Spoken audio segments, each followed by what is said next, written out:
Hi, everyone. My name is Mary Ann Perry, and I am the facilitator for today's webinar.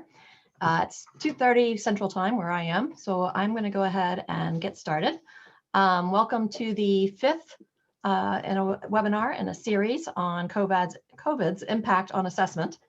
And today we're really going to talk about interim assessments and what kind of role they're playing in this during this pandemic when we have different school opening, school closing, virtual, et cetera, going on, and how their role has changed over the past year. So the way we're going to structure this is in two parts. We are going to have each of our presenters that I'll introduce in a minute kind of set our stage and give us a short presentation about what's happening in their world. And then I'm going to facilitate a discussion among the three panelists. We are going to keep all the other participants, all of you visiting us, muted, but we do have and ask you to please use the chat feature. We'll all be scrolling through it and looking for questions that we can answer and bring into our discussion. And there'll be a chance for us, I said, to flow those in when we get to the actual discussion point. Just a note, these are being recorded, so by staying on, you're agreeing to be recorded. And we are sharing all of these recordings for free on our NCME YouTube channel.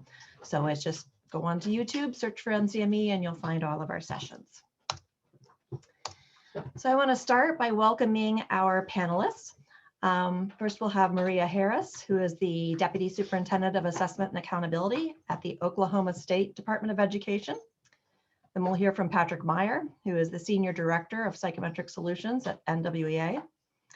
And Kristen Huff, who's the Vice President of Assessment and Research at Curriculum Associates.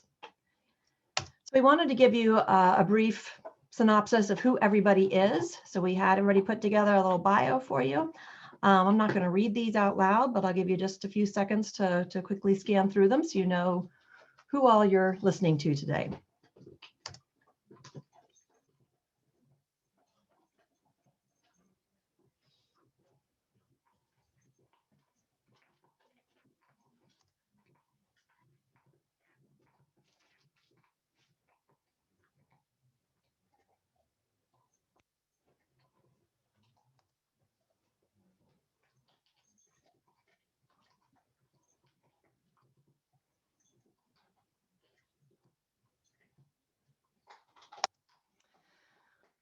All right, so just as a brief background on some of what we're talking about today, because there have been some real shifts in how states are using interim assessments. A lot of you know that I wrote a paper with my colleagues, Scott Marion and Brian Gong from the Center for Assessment that was published back in 2009. And we talked about these interim assessments as being a part of a balanced assessment system, that they work with summative and formative to provide insight into student knowledge and skills. And we talk about them should be defined by their purposes and uses. And we talk about evaluative, predictive, and diagnostic uses. And at that time, we were thinking about teachers administering them in their classrooms as part of their ongoing instruction. And I think part of what you're going to hear today is how things have changed from that sort of pre-pandemic view of interim assessment to where we are now, still, unfortunately. Maybe we're in the late middle part of the pandemic, but it feels like we're still in the middle of it. And how things have changed, because most states, actually all states, canceled the summative assessment for spring of 2020. And while most states are looking to give summative assessments in this spring, we've already got 2 states applying for waivers to not do that. And we also know we're going to have at least families opting out, if not schools and districts. That's all to be told. So now interim assessments have really come front and center as the primary source of standardized achievement data. And so this focus that Brian Scott and I talked about having be a myriad of possible purposes has really come down to this is where we're getting our information about student achievement that we can use for diagnostic information, feedback to teachers and parents. And another big change you'll hear about today is this is an assessment type that has moved to remote proctoring as needed, or remote administration as needed. So again, we're going to start with Maria, who's going to give us a state perspective on how data needs have changed for her districts, her state. Then we're going to hear from two folks from interim assessment companies. One is a curriculum embedded focus, and one has interim's more of a standalone assessment, but their emphasis is on measuring growth. And we'll get some actual data to talk about as well, which is always fun.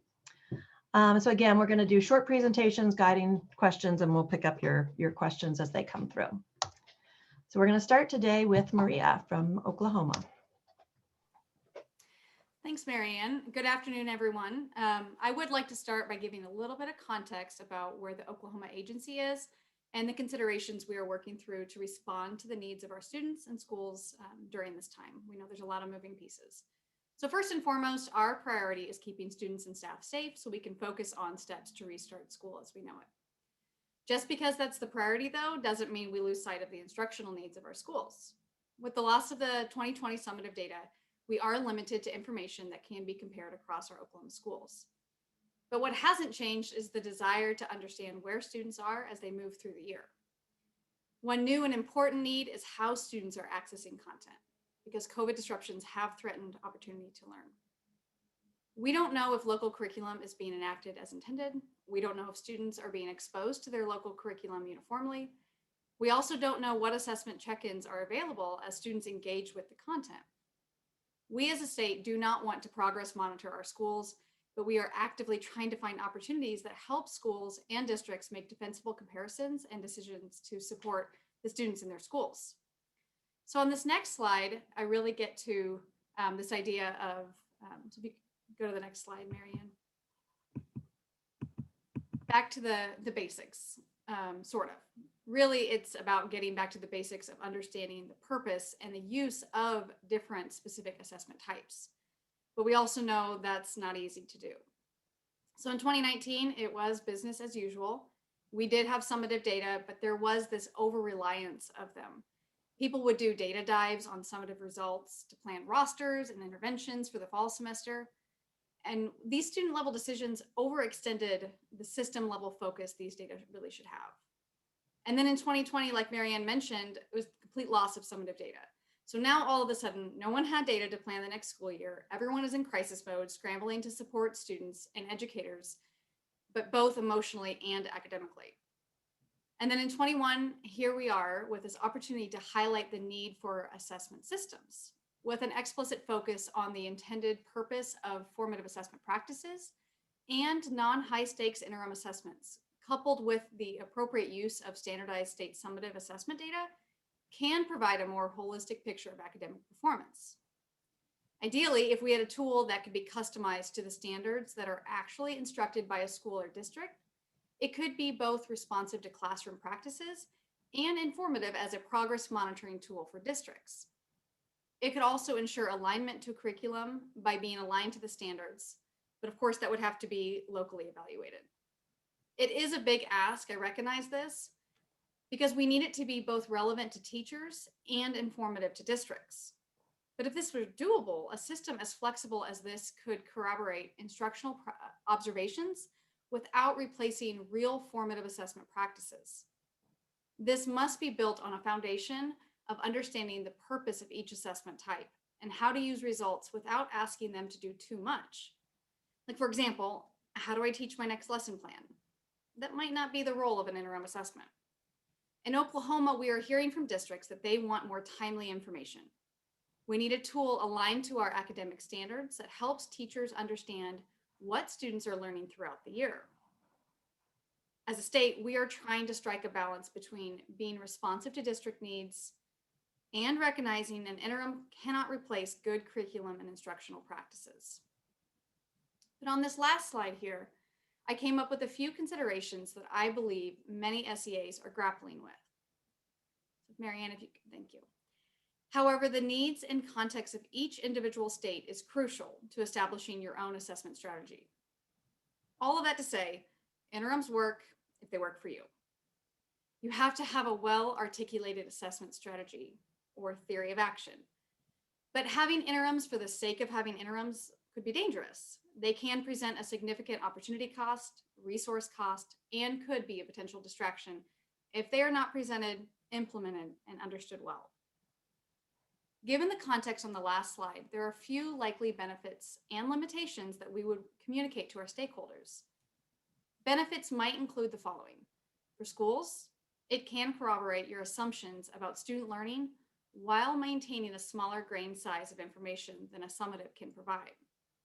For districts, it can help allocate resources focused on professional development, curriculum evaluation, and additional supports for schools. For the state, it can help inform localized supports to districts and elevate promising practices among districts. In Oklahoma, we have used this approach in what we call Project ECHO. It's a tele-education initiative that is intended to foster collaboration across our rural districts by sharing proven practices around common problems. But some limitations might include the following. For schools, you can't assume that it will inform your next instructional step. It's not fine-grained enough.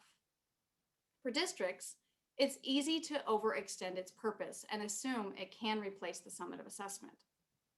And for the state, we cannot rely on it to make statewide policy decisions because of the variability in curriculum, implementation, and the lack of standardized administration conditions. We do not think it's appropriate to leverage these kind of results to make district by district comparisons. But other states may have different goals, so your mileage may vary with these considerations. But like all states right now, I'm sure, we are working to support districts as best we can by providing resources that help schools make meaningful interpretations and decisions to support students.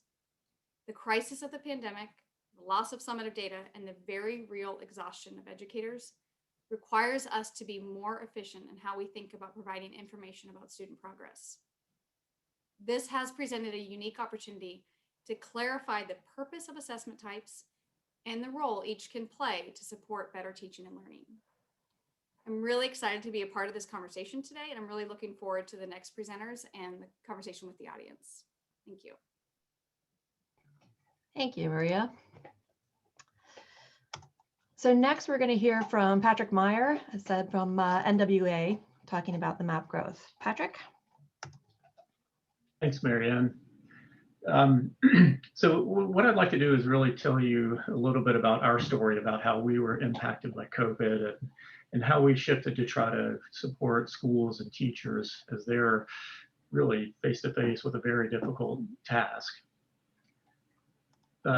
Starting back in the spring, our pivot to remote testing, we were fortunate that we had already been doing work with some virtual schools. So we could go to them to find sort of what they like, what were best practices, and really take that as information that we could use to scale up remote testing, so that when we went to do this in the fall with a much larger group of students, we would be able to support them in the ways that they needed their support. For example, some of the things we implemented was video support. So if anyone had a question, they could pull up a interactive video to ask questions about taking the test and so forth. So we tried to use what we knew to make this as an easy transition for teachers and schools as possible. Let's see, next slide. And it's already been mentioned, there was no summative data in the spring, and really that put a great emphasis on the interim assessment data, because districts, schools really wanted to know, what's going to happen in the fall.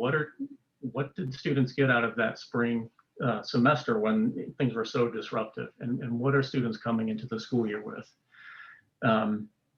So there's questions about the interim assessment data. Can we use this to make these decisions? There was some information about over the summer. We were really estimating, somewhere students might retain 50 to 70% of their learning from the prior year. Again, that work was really to try to help people understand what they were going to be faced with in the fall and how to prepare for it. But in thinking about this, it's not just the education part that was disrupted. Obviously, it was the testing. There was a shift to remote testing. And so administrators and teachers really wanted to know, how much confidence can they place in the data, right? How comparable are scores from remote to in-person testing? So next slide. So a lot of the initial work around interim assessments, over the summer was really looking at mode comparability. And you've probably seen this before. There have been other presentations on it. So I'm just going to kind of go over some highlights. So go back a slide, please. There you go. Is that where you want? Oh, no, I think it skipped forward again. Yeah, there you go. That's okay. Yeah, so, what we saw, at least in terms of the psychometrics, marginal reliability, not really affected by remote testing or in-person testing. No real difference there. Even when we got down to the item level and did diff analysis, either comparing remote versus in-person or, fall before COVID, fall after COVID, most of the items, 99, 98% look just fine. No real impact there. Now, in terms of looking at test scores, this is where it gets a little bit more challenging because the samples are really quite different. Just as an example, here in Charlottesville, all of the private schools, they're the ones that are meeting in person. They're still meeting face to face, and they have throughout the pandemic so far. On the other hand, all the public schools are remote, right? So there's some very significant differences about who's in person and testing in person and who's remote and testing remote. And it's very difficult to tease out those effects. But when we do, if we look at student test scores and we take into consideration school and student characteristics, for the most part, we're seeing that, especially in the higher grades, 3 through 8, scores are very comparable. It's really only in the lower grades, K through 1, K through 2, where we see actually remote testing has somewhat higher test scores. But in some ways, these are somewhat small effects. Other effects that we're seeing in terms of performances, test performance, is really there are interactions there that really need some consideration. And I think you'll see more information about this later in the presentation. But there are some significant interactions with race and grade that can be a little bit alarming, right? We don't want someone's gender or race to affect their test scores. So this hints at maybe either differences in the way the educational experience might be affecting students, or maybe even the way it might be interacting with mode of testing, but it's something that needs a consideration of the individual student taking the test. Other things in terms of mode comparability that we've looked at are examining engagement, and we're seeing that students are just as engaged now as they were when they were testing in person. If anything, students are actually spending a little bit more time on the test than they were when they were testing in school.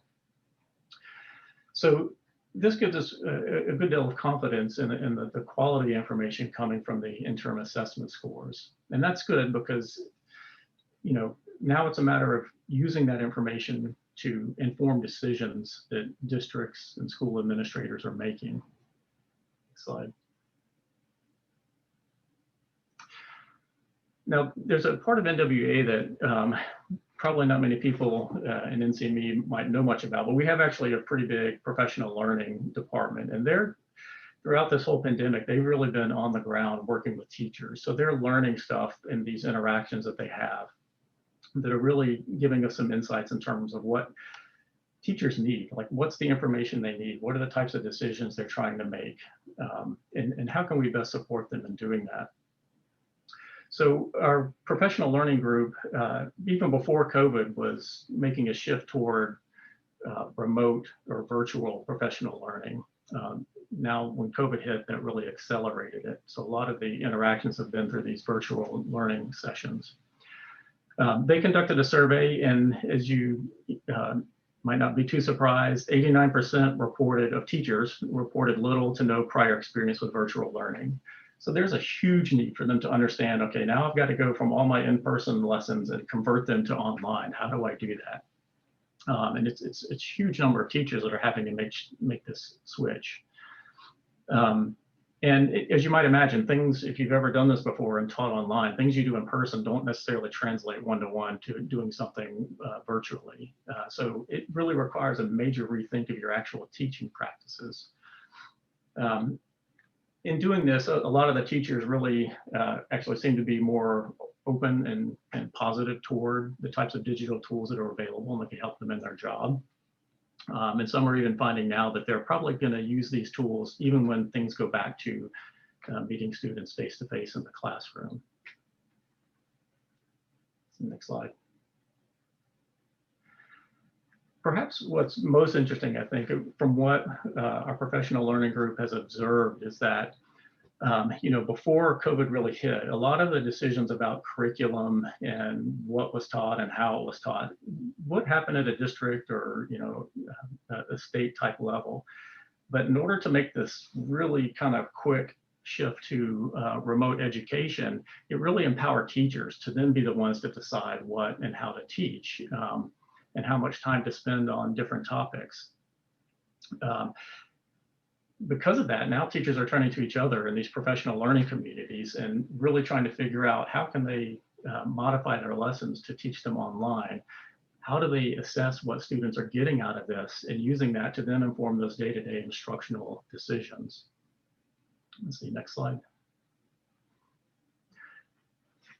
What was seemed to be happening is teachers, it's not like they had a one-to-one correspondence in the amount of time that they had available to teach. So teachers were having to cut down their lesson down to the really most essential parts of the lesson. And that really forced them to think about, what are the learning objectives that are happening here? How do I teach this in the most concise way? And how do I assess this? And this really puts a great emphasis on formative assessment and being able to really, hey, I've got this concise lesson. How did my students respond to that lesson, and are they learning?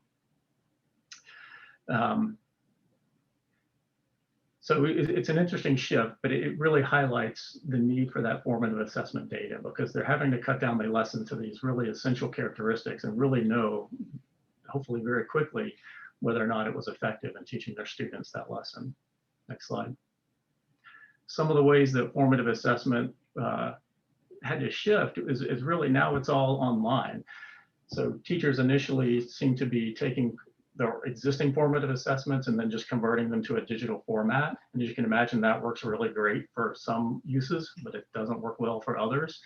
So, it forces them to think more about how can they use their digital tools for formative assessment.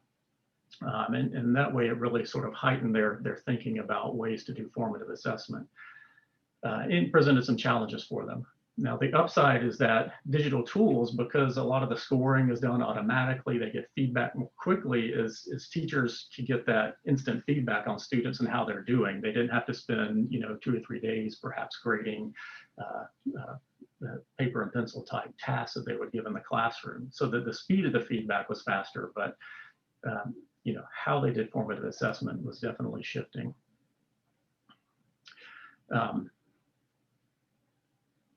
Yeah, and one thing our professional learning group noticed was that teachers, because they had to shift so rapidly to this online format, is that teachers really just had to use the resources they had, right? They didn't have a lot of time to go out and explore alternatives or find what might be the most effective for them. They just had to use what they have. So, maybe if we are in this prolonged environment where people are doing more remote learning, teachers might start exploring that more. But right away, it was just kind of take the tools you have and find a way to implement your teaching practices through them.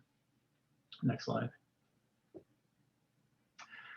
So I guess the story or what I'm trying to emphasize is really, I think all of this, if there's a silver lining, it's really forced this kind of focus on the uses and interpretation of test scores, right? And really understanding why you're testing, what's the purpose, and what types of decisions you're using it to inform. I think at a district or a state level, it really requires a focus on the assessment context, right? In that districts need to think about kind of what's happening. How many of their students or how many of their schools might be in person versus how many might be remote? What sort of resources are being provided for teachers to support this online remote type learning environment? So it's those sort of things that as districts and school administrators are looking at interim assessment data, they need to think about kind of what they're doing to support teachers, and then looking at the interim assessment data throughout the year and understanding, is it working okay? And if not, what changes do they need to make? So again, it's that thinking about that coherent system of assessment and making in a way those program evaluation type decisions from the interim assessment data they're getting throughout the year. The other aspect I think that we're seeing is that because the conditions are so different, and because there are these hints that, maybe grade and ethnicity or race is interacting with test scores, I think it's even more important for teachers to really think about who's taking the test and what are their conditions of the assessment, meaning that the teachers are going to know the students best. They're going to know which students might be taking the test in a home where the student might have 4 siblings, also trying to take a test during that time or participate in classes, versus other students, who might be an only child and have a nice quiet room to take a test in. So I think what's really important as teachers use test scores and as they're doing formative assessment is to really think about what are the conditions of the assessment as they're taking the test, and using that as they look at test scores to make decisions about individual students. If there's anything that's true, and I think that this whole pandemic has proven true, is that we can't really have this reflexive use of test scores. They have to be far more deliberate, and what's the purpose of testing? What are the uses of the test scores, and making sure you understand the context of the assessment, and what are the inputs into the system that's going on for the educational system. And then really thinking about the conditions of assessment and being sort of responsive to what may be happening in students' lives as they take the test and as they're learning remotely. These are things that I think that probably psychometricians and people in the measurement community have always wanted for test scores, but I think the pandemic has really heightened the awareness that we really need to be more deliberate and thoughtful about how we use test scores and interpret them. So that's all. Thank you. Great, thank you, Patrick. And we're already seeing some great questions in the chat that we'll definitely be pulling out. We're answering some of them in chat and some we'll answer live. But first, I want to introduce our third presenter, Kristen Huff from Curriculum Associates. Hey everyone, thank you to Maria and Patrick for such thoughtful presentations. I'll try not to take too long because I can tell there are tons of people who are ready for the Q&A. So Marianne, advance, thank you. So the assessment data that I'm going to address today is the Iready Diagnostic Assessment. It is an interim assessment, and we are first and foremost an instruction and curriculum company. And so our assessment was designed for the primary purpose of informing instructional decisions, as Marianne forecasted at the top of the hour. And so that design and purpose has a lot of meaning or carries a lot of implications or as we look at the data. So keep that in mind as we go through these slides. Advance, please. So one of the primary differences, because it is an assessment designed to inform instruction, is that the primary way that we talk about our assessment results is the grade level of the student in reading or math. And these grade level placements or instructional placements, these are not grade level equivalents. These are not normative based grade level equivalents or grade level based on a predictive proficiency model or anything like that. This is like old fashioned PLD, standard setting, and teachers saying, yes, this is grade level work, or this is, barely grade level work. And so keep that in your mind as we go through these results. And for us, we looked at the percent of students in the fall who were 2 or more grade levels below. That means, Marianne, if you show up in 5th grade, in the fall of 5th grade, and you are take a test at the beginning of the school year and you show up as a 4th grade level, it's not that we're not concerned about you, but you're pretty much where you should be at the beginning of 5th grade. So for 5th grade students, you were flagged as red if you show up in 5th grade and you're working at a 3rd grade level or below. I talk a lot about that in this presentation, and that's what I mean. Advance. So one of the things that, like Patrick alluded to in his presentation, one of the things that we learned in the spring of 2020, when all schools went, or almost all schools went virtual or remote, and we started looking at the data coming in last spring, we saw some not across the board, but in many, many districts and in a lot of grades, we saw what we referred to as wacky data, some data that just did not fit our historical trends. And through doing a lot of, we talked to our educator partners on a daily basis throughout the organization, and we learned that we needed to do a lot more to support accurate remote testing at home. So one of the things that we did was we added a question to the diagnostic. So every time a student sat down to take their test, we just asked them, are you in your school building today? And this percent distribution seems pretty consistent throughout the nation. We have about a third of students from this past fall who are actually in school buildings when they took the test.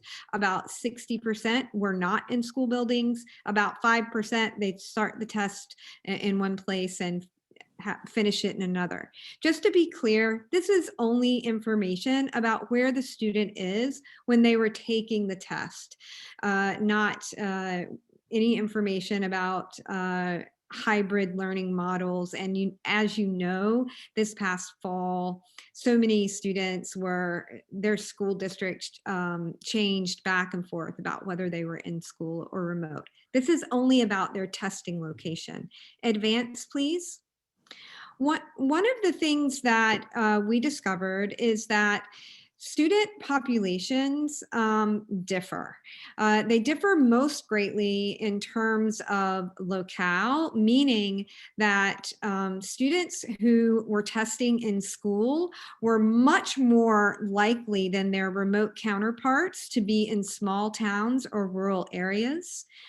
Students who were testing in school in the fall were much more likely than their remote counterparts to be in schools that were predominantly white.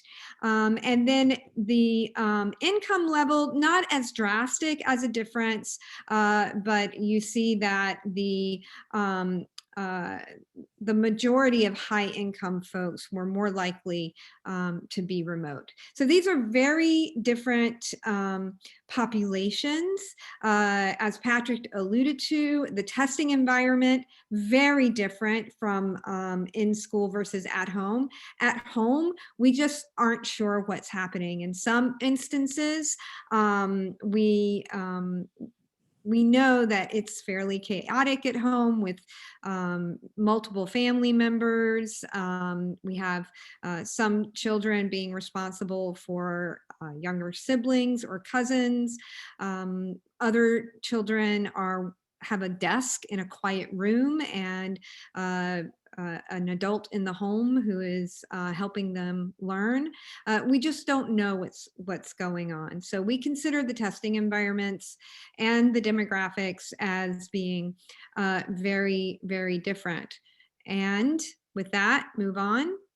We also saw that if you look at the performance of students who are in school versus remote this past fall, their historical performance on our assessments are also very different from each other. So I'll just point out reading the same trend as in math, but the overall historical average, this is from grade 3 on our scale, is 493. You see that in-school students historically are very much above average, and the students who tested remotely, again, because it's the majority of students in our population, are right at average. So not only do they differ in testing environment and demographics, but also historical performance. The other thing we saw, and this is third grade reading as an example, is that For in school, we saw that the percent of students who are on grade level in reading grade 3 who are in school, it went down, and that matched with our expectations because of the learning or unfinished learning in the spring and summer. Whereas the out of school, it doesn't really match with our expectations because the percent of students on grade level went up. So taking all of this together, we at our organization made the decision that when we think about trends in unfinished learning, we are only going to look at in-school data rather than look at out of school data. We doesn't mean that the out of school data is wholesale not useful, because if you're a teacher and you know your individual students and your individual situation, then you can interpret the data for your classroom or your students with all of that context in mind that we don't have when we aggregate up. So that's been the main, that was a big difference between pre-pandemic and now, is having to think about testing environment and what that means for interpreting data. Could you move on, Marianne? The next slide. Oh, I was going to skip that one. Go ahead and move on.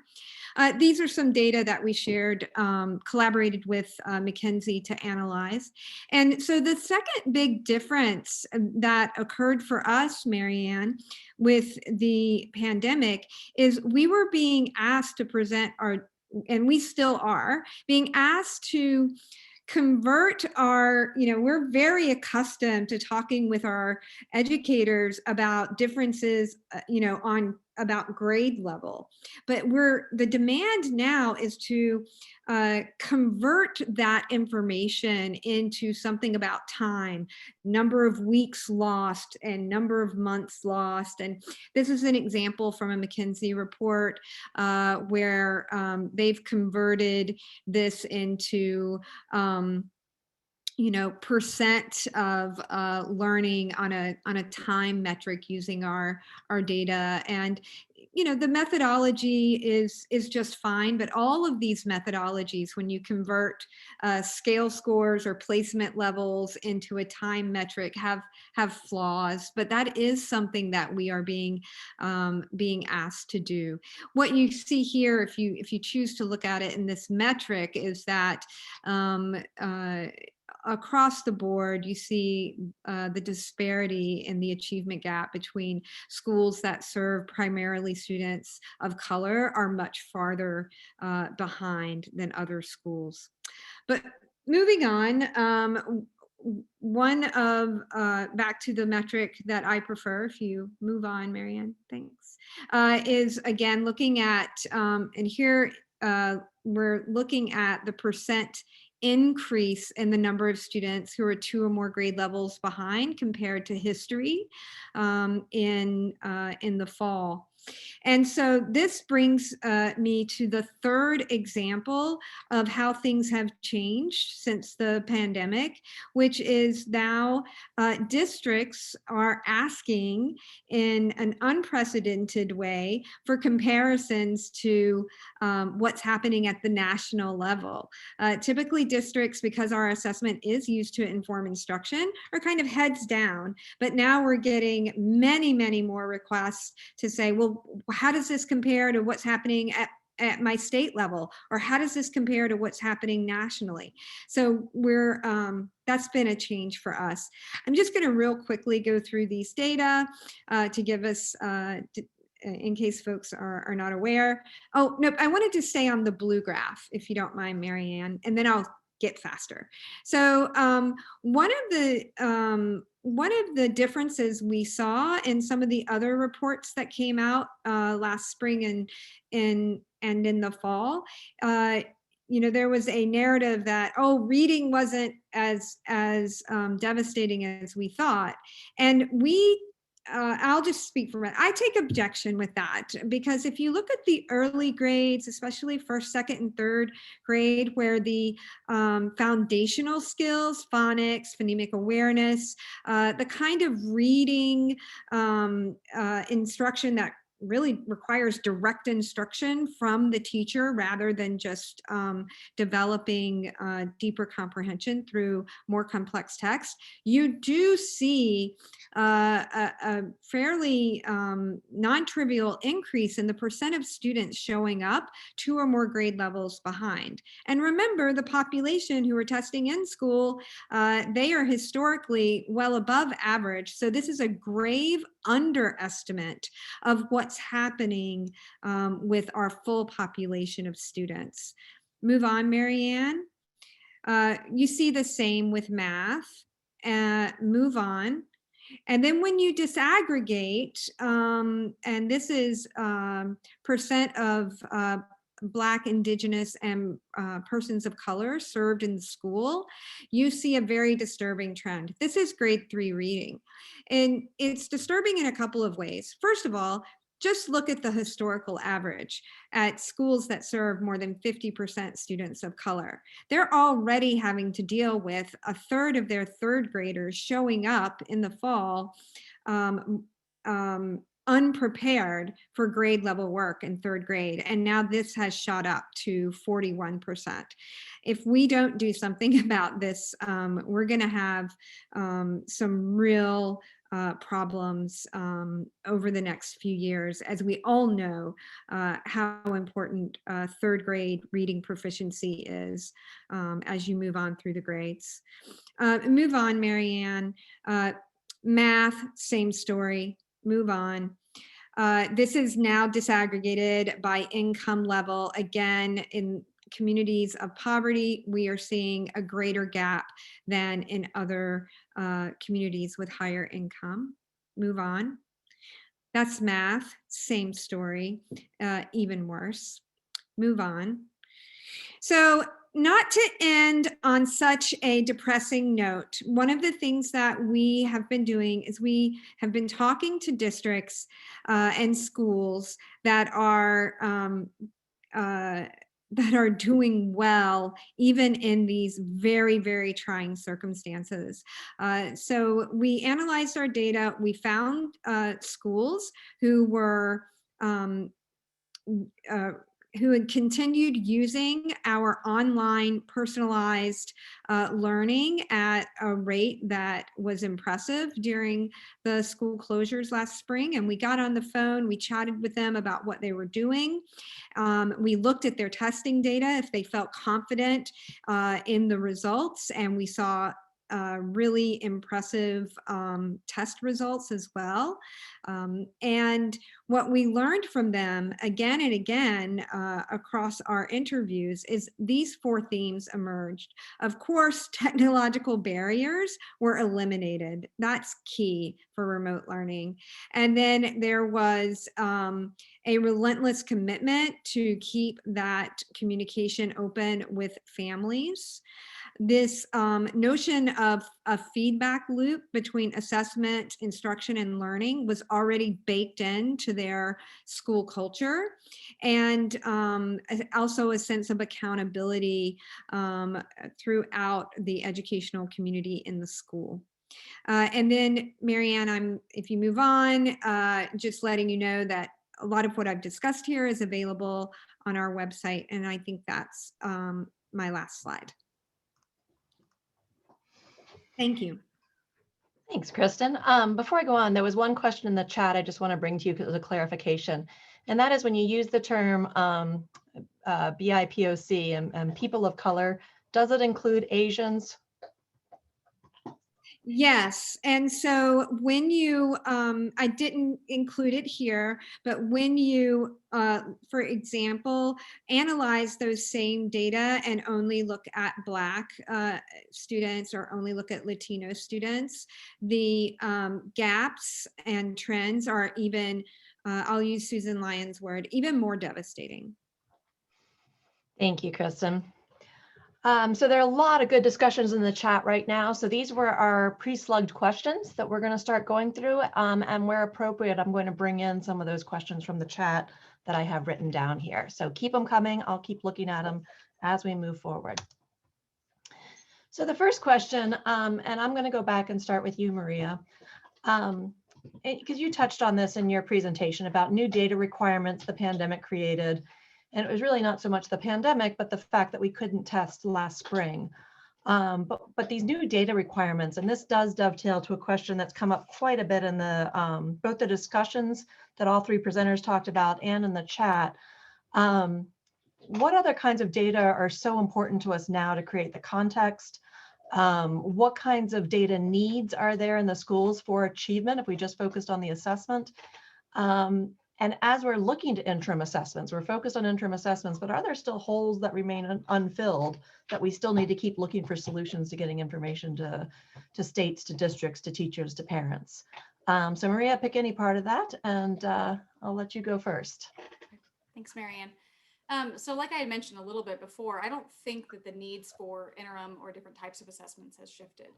But I think, like you had mentioned, it's to contextualize the results of those data. Because if you think about students that are in and out of classroom, in Oklahoma, we have a lot of students that are in person, but then you have students that are quarantined. So then they're moved to virtual space or with just worksheets. You have teachers that are quarantined, so they're in and out of the classroom. And we also have issues with students' access to devices or students at home that have parents that are helping them with, curriculum or the assessment itself. In Oklahoma, we have some of the highest rates of incarcerated parents or students living with grandparents. So we have a lot of moving pieces that we are trying to find ways to collect information so that when we look at results from an interim or this spring, hopefully with some of our summative data, to really have some context around how we can use this information and how we might have to look at it a little bit differently than we are typically used to using. Thank you. Kristen, I'm going to turn back to you for a minute. One question along these lines is, how do you know who you're missing? How do you know how representative the data you're getting from a school or from a district is of that school or of that district? And so how do you know at what level you can kind of make a claim about student performance at a more aggregate level? Is that question to me or Patrick? It's to you. Yeah. So we haven't published these data yet because we are still pressure testing it. But we have found that we don't have much more missing data than we typically have.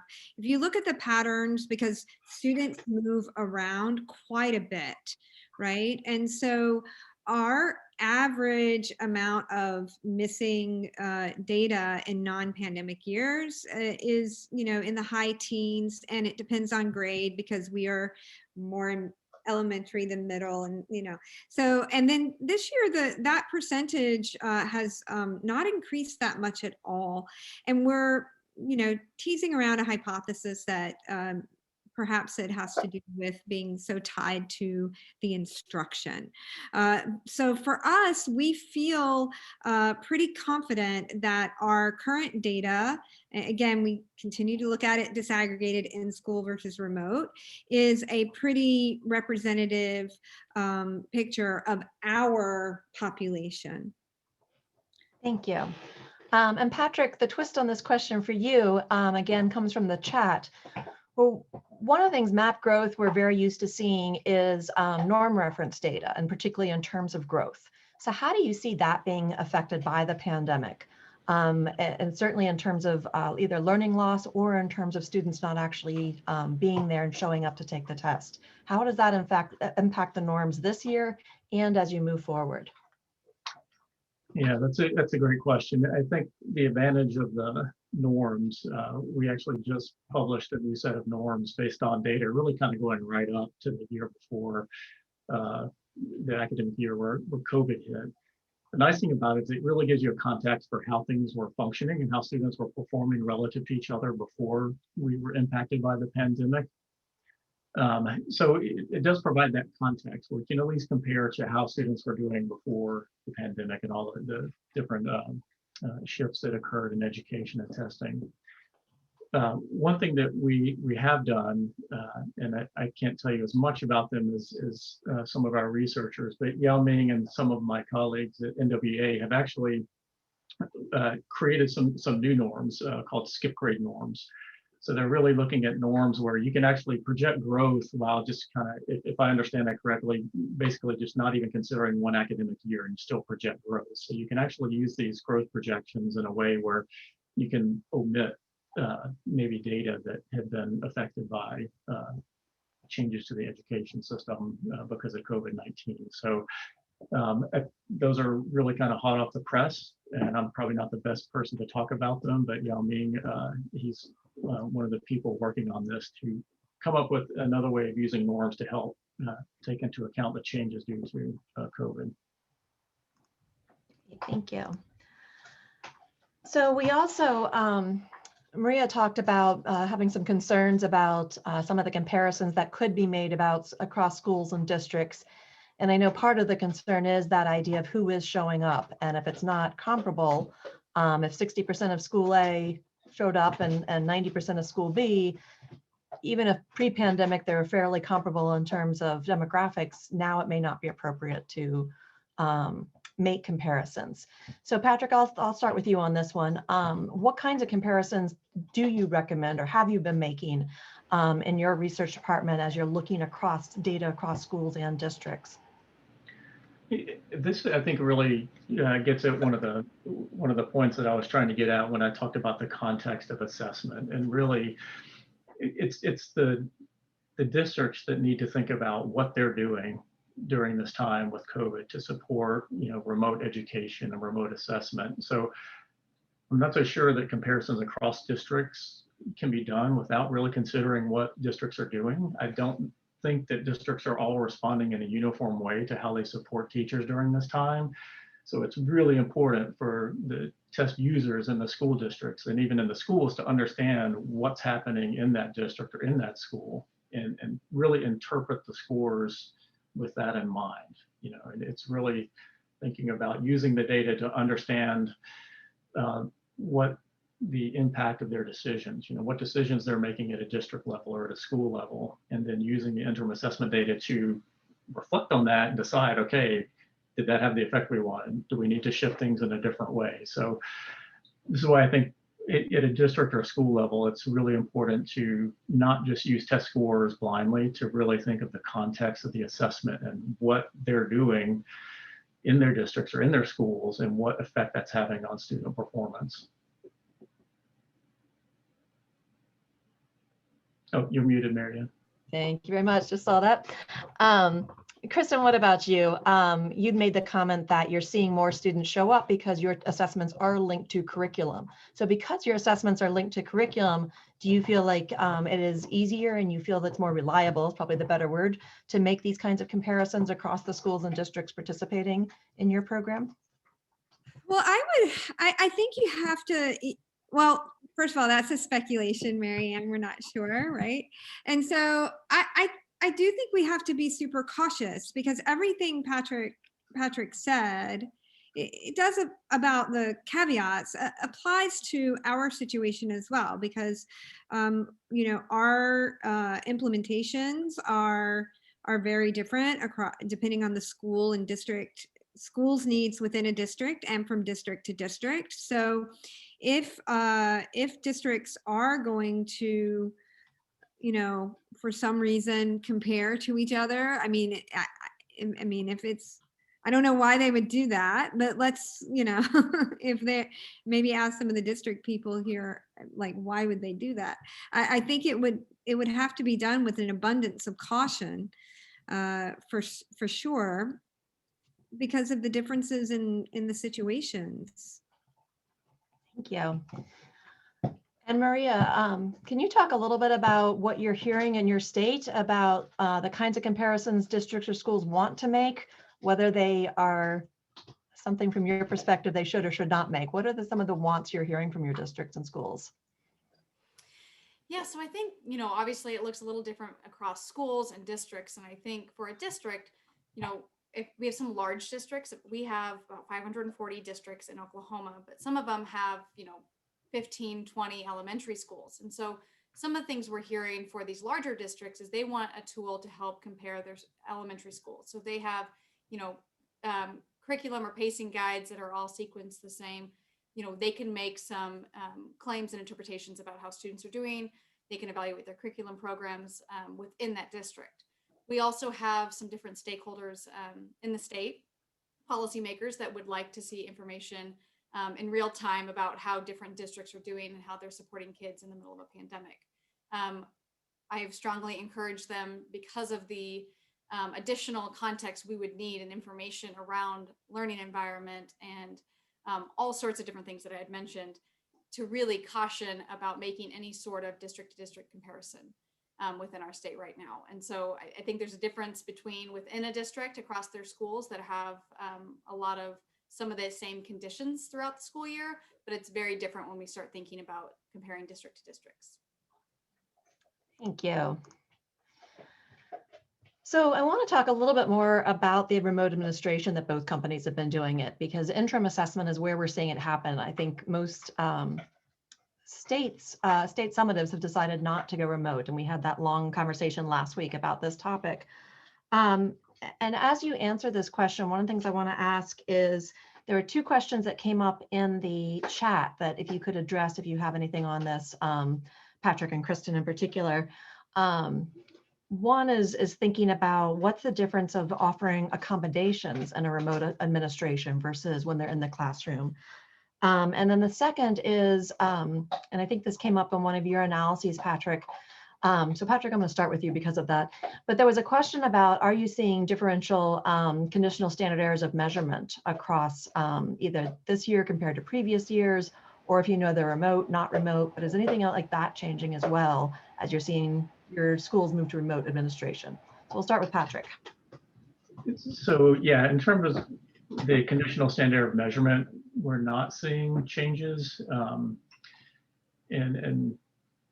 or at least there's not a reason to expect change, mainly because we're a computer adaptive test, and achieving a particular standard error measurement is part of the goal of the test, right? So we don't see any indication that the computer adaptive test isn't functioning now any differently than it did when students are testing in school. So there's not really, since it's a CAT, we don't see those types of impacts on the conditional standard error measurement, because the SEM is part of the determination criteria.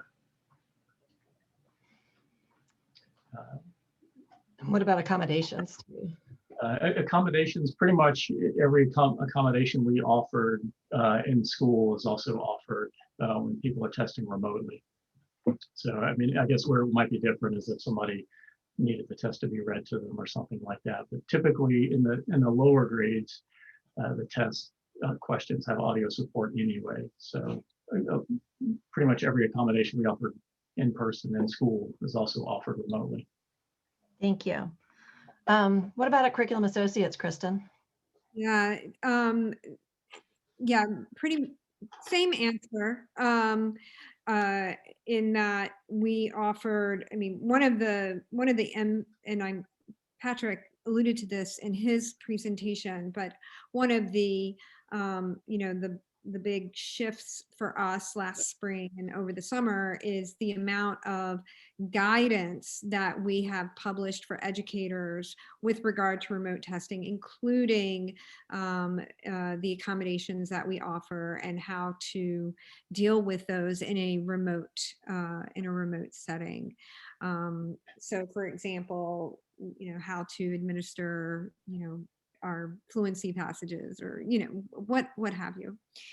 One of the things I wanted to mention, because you just kind of in riffing off your question a bit, Mary Ann, is one of the challenges that we have faced that is pretty interesting. I can't speak to it in a whole lot of detail off the top of my head, but I wanted to mention it, is that, we, with our team of psychometricians, Laurie Davis and Kevin Capert, and our advisor, including Andrew, who's active in the chat, we've really been trying our best to figure out a way with the remote data to identify, if there is a way psychometrically or analytically to tease apart, valid data from data that are not. And we just haven't been successful in figuring out a way to do that. And I think that is probably may warrant a separate webinar, because I think that's a really interesting problem to discuss among this measurement community. And it's more evidence for why we are so determined to continue to look at the data disaggregated by location. So let me follow up on that a little bit, because if I understand you, you're also concerned when you talk about the validity of the data, who's actually taking the test. And I was actually listening to NPR last night, and they were talking about concerns that parents were actually wanting to help their kids. It's hard to watch your kids struggle. And so when you see them struggling, you try and offer some assistance, which is great for learning, but maybe not so great in testing and norming and everything else. Yeah, sorry to interrupt. I got excited. You're fine. Yeah, so I'd like to just speak to that, because one of the analogies that we are using with our educators, and now we're starting to create communications directly to parents, which is something a bit new for us, is that I feel very strongly not to refer to it as cheating, because I don't think parents mean, or adults in the home mean to cheat. Mhm. I think they literally are just trying to be helpful, much as they would in a homework assignment of, oh, come on, you know that word. We just saw that the other day when we were, da, da, da. I think the great analogy to use is an eye test. Just like a parent would never try to help their child do better on an eye test, right? And so that's the analogy we're trying to really push out there. I think it's a great one. I didn't come up with it myself. But we're also, I have to say, and this is interesting, that we're also hearing anecdotes. And lots of anecdotes mean data, right? And we're hearing that for the older students, especially the middle school students, that they're actually more focused. And I think about, I would probably be more focused at home in the right environment than in a computer lab with 30 other 12-year-olds, right? And so it just all goes to show we just don't know what's happening remotely. I would just like to second Please. all of those comments, because I do think it seems really unlikely that we have a pervasive cheating problem in the country where every parent is helping their kids cheat on a test. I don't think that's the case. If there's any support that's happening in the home, it really is, as Kristen mentioned, it's in a way, it's more like scaffolding, right? And it's really what you would expect as a good educator, where somebody might be right on the cusp and you're not giving them the answer, but you might at least nudge them a little bit and help them in that zone of proximal development, right? It's that point where they're kind of struggling and they might do well if they just had a tiny little nudge. So in that sense, I don't think it's a problem if it's happening. At all. It is probably done in a very positive manner that's probably more in line with good education practices. Maybe it's not the best for pure measurement, but if the goal is to really understand what a student knows and can do, then it's not a bad thing. So I just wanted to offer my second on those points. Yeah, no, that's great. A question just came up in TAC. I want to throw to both Patrick and Kristen. And the question is, are you seeing more issues of tests having to be restarted, kids getting kicked out because they're taking it at home, that they may not have a steady internet connection, for instance? Are you collecting those data? Has anybody in your companies done some comparisons about, when students start and when students end? Is it one seamless thing in school and tends to be more interrupted at home? I wasn't prepared for this question, so I don't have the I know we've done some analyses to check on this. Don't think we've flagged anything terribly out of the norm.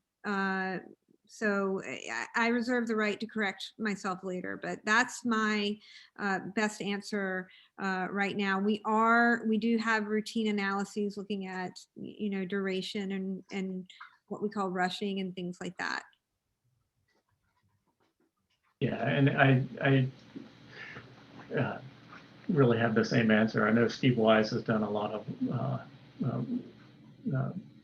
research around this and looking at response time and examining engagement. And I believe one of the things he's taken into account are like pauses, like how often the test is paused. And I don't think he's finding any, if I remember correctly, he's not finding any noticeable difference in how many times the test is paused now versus when students were testing in school. But he could give you more details on that particular work. Great, thank you.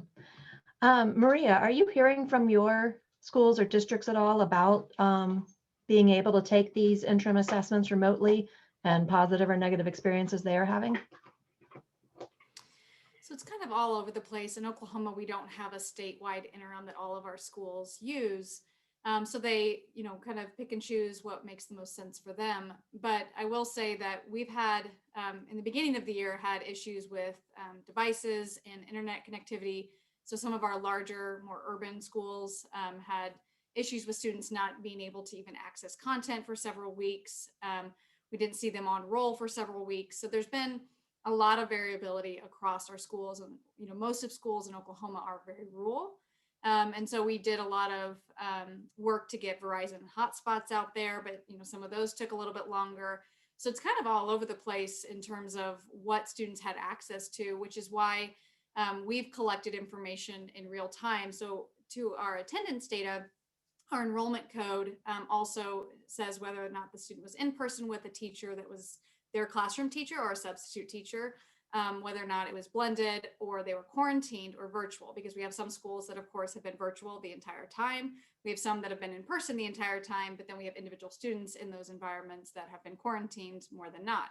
So having that individual enrollment type, learning environment type tied to the attendance will help us, really understand, how kids are doing and maybe why they are where they are at the end of the year. Thank you. So let's move on to our last questions, which is really supposed to be more general and kind of allow you to say what other challenges, opportunities the pandemic's brought to the world of interim assessment. And this one, Maria, I'm going to start with you. So I think I mentioned quite a bit of this in my short presentation, but I would say that, there has been a need for interim data. We've had a need for this all along, but the pandemic, with the loss of 2020 data, like I had said, in previous years, we had schools that really overextended the purpose of a summative test, and they wanted it to tell them everything. And so it also serving the purpose of accountability. Now with interim, schools really are trying to grapple with the information that they have and really ask the next set of questions. But also with loss of that accountability data to help contextualize where students are with attendance or different pieces that are localized to their communities and their schools and their districts, it really has this new space of wanting to better understand where kids are in context, not just in the school, not in the district, but in the individual home, like I think we're talking about today. So there is still that need for the interim information, but also there is this lift of helping people and schools understand the role each assessment should play and how when they all play together, we have a whole system of assessment that can really help us understand how to get our kids to move forward. I'll piggyback on that if it's my turn, Mary Ann. Yes, please. Patrick, if you don't mind. No, I would say, I think I've, I would say opportunity.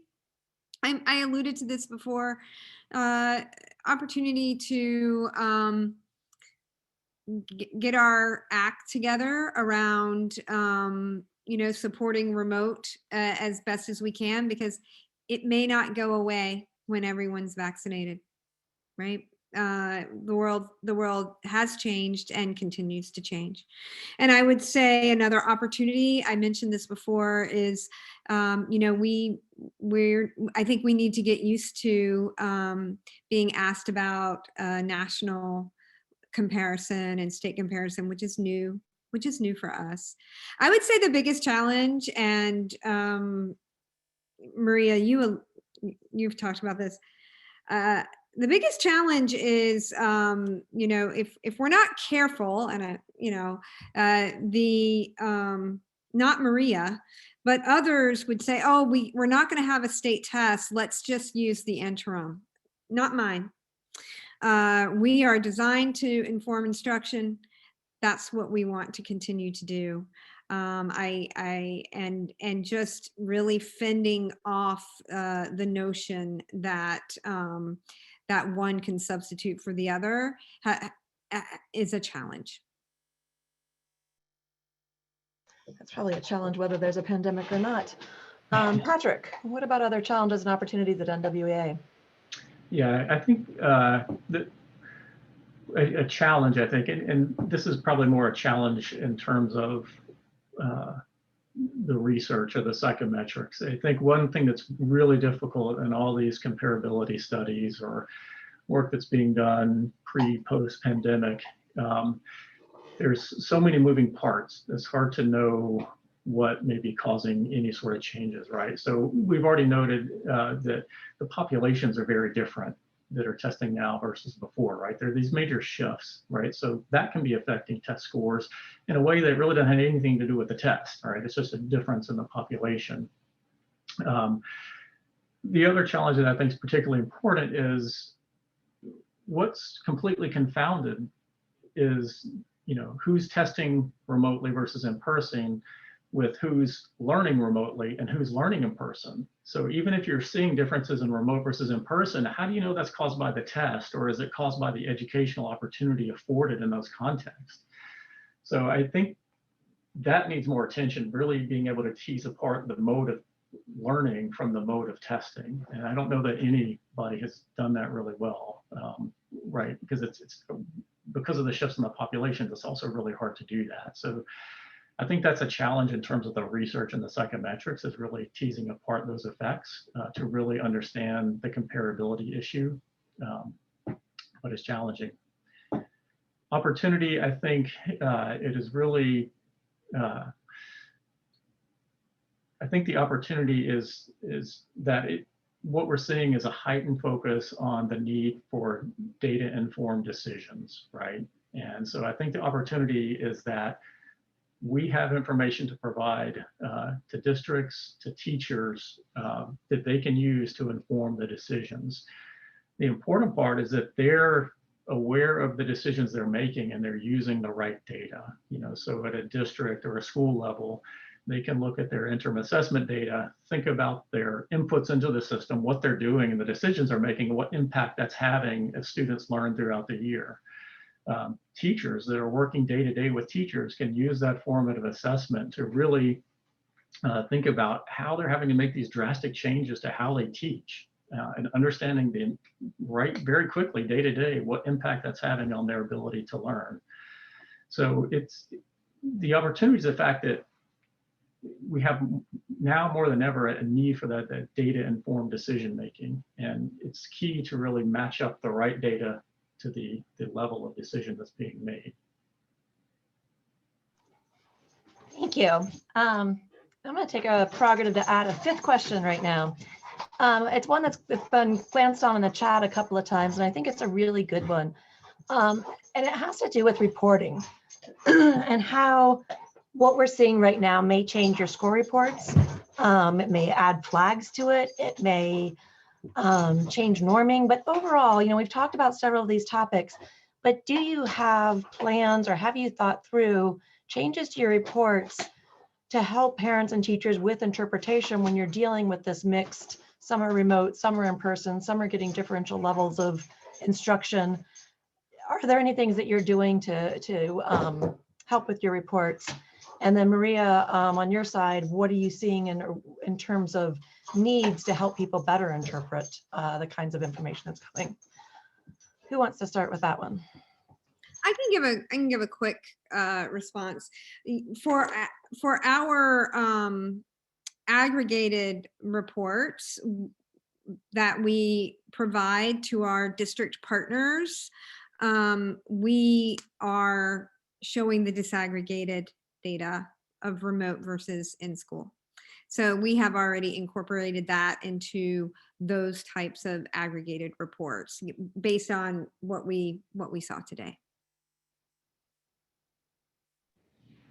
Yeah, and what we're doing, it's Rick or Maria?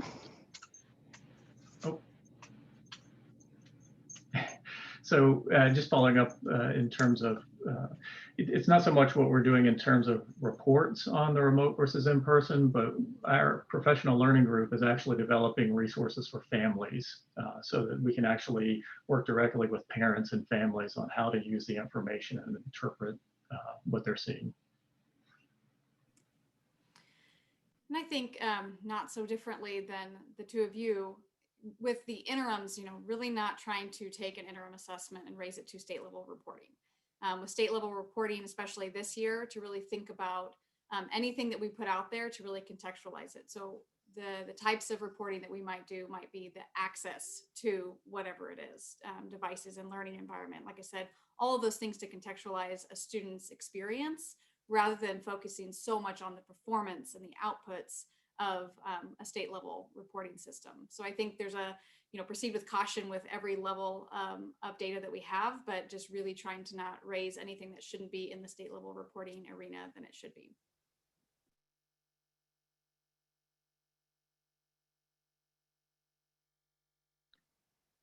Marianne, is there something else you think we should be doing?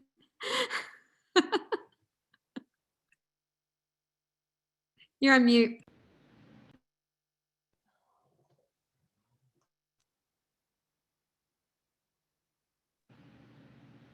I think we lost your audio.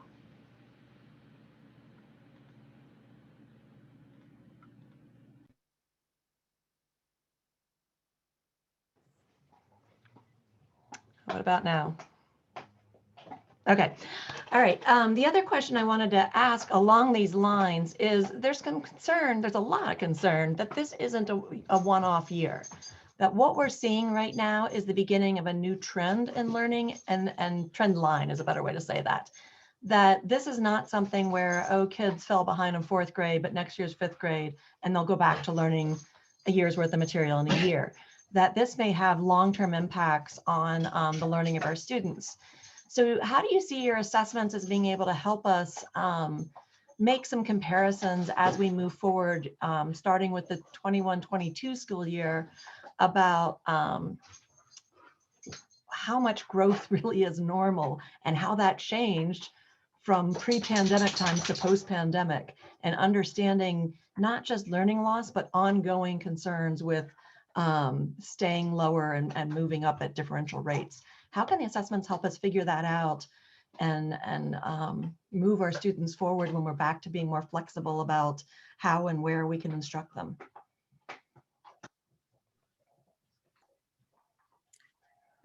Well, I think right now, and I think this is likely going to change over time, but Marianne, right now, people are still, from my experience, they're still asking what's happening now compared to normal, Mm-hmm. right? I think we have to be prepared to potentially redefine what we mean by normal, and we'll have the data to do it, right? I mean, if we decide that we need to redo norms because of the new normal, then that'll have to be a decision informed, very deeply by the educators we serve. I mean, one of the big debates out there right now, as you're probably aware, is that there's a lot of people, especially from the advocacy community. I mean, I don't know if you recently saw the letter from the group of civil rights advocacy agencies collected under the banner from Ed Trust, released a letter last week encouraging state testing. But if you can infer from that letter, you don't even have to do much inferring. They're pretty clear that they're worried about standards being lowered, right? And so because we do use the kind of college and career ready notions of what constitutes grade level work to inform that our PLDs and our cut scores, we're going to have to keep a close eye on that, because right now we have a particular notion, and if over time that has to change, because as a community, as a policy community, our perceptions of what constitutes grade level proficiency have changed, or what constitutes the new normal have changed, we'll have to take that into account. Yeah, I think it's in terms of norms, one way they're really useful is, norms that were created before the pandemic, give you a snapshot of how things were, a snapshot of the past and how things functioned before we were impacted by COVID. So that has to be taken into account if you're using norms to interpret scores, right? Because the educational context is totally shifted. Another way norms can be used, and if you combine this with learning loss research or seasonal learning research, you can make some assumptions about what might be happening in terms of learning loss, and use that to modify your projections into the future in terms of what growth projections might be. And then you can decide, are students near that projection or not? But again, a lot of that rests on just, are those assumptions any good? So there's, some caution you would have to exercise in that case. I think in terms of the uses, really looking at it from a teacher's perspective, is the teacher really needs to focus on the student, right? And think about, students that have been testing and using map growth, for a number of years. You can look at the growth chart, and the teacher can look at that individual student and know if something looks normal or abnormal for that student, right? So I think, in that case, if a teacher is focused on the individual student, they can look at the whole record of what that student has done and use their own judgment to decide if what they're seeing is reasonable given the way instruction may have changed for that child, what the home environment is like for that child. So in that case, teachers really, trusting their judgment to interpret scores with the full context in mind in terms of what that student is experiencing, I think is perhaps more important for those more instructional type decisions. So. And I would just echo both what you, Patrick, and Kristen had to say about that. I think for the state's perspective, it's really trying to get tools in the hands of our educators so that they can meet students where they are, to get them back on track. Because like you had mentioned, Patrick, teachers are going to know how to respond most closely to what a student needs in real time. But how can we as a state, support them along the way and support the districts so that we can get students back on track? Well, thank you all. I really appreciate all three of you giving us your time. I think this has been really interesting, worthwhile. There's been a lot of good data presented. As Scott pointed out in the chat, I'd be remiss if we didn't congratulate Kristen on receiving a Career Achievement Award. I guess it means your career's over, Kristen, but a Career Achievement Award from the Association of Test Publishers. So congratulations on that. And I have to say, I am a tad disappointed you didn't show up with a cat emoji or cat filter on that. But I also just want to make sure our audience knows that we are I think we're halfway through our webinars. Next week, we are going to focus on special populations. So we'll focus on English learners and students with disabilities. There are a few comments on the chat about that. And next week, that's what we're talking about. So Ellen Fort from EdCount will be our facilitator. We will have two state folks with us, Audra Humada from Arizona and Tony Wheeler from Washington. And then Molly Faulkner-Bond at West Ed will be our expert on English learners, and Cheryl Lazarus from NCEO on students with disabilities. So thank you everyone for joining us and for your participation in the chat. It really helps make this thing keep on moving. So we look forward to seeing you next week. And thanks again to Kristen, Maria, and Patrick. Thank you. Thank you. Kristen.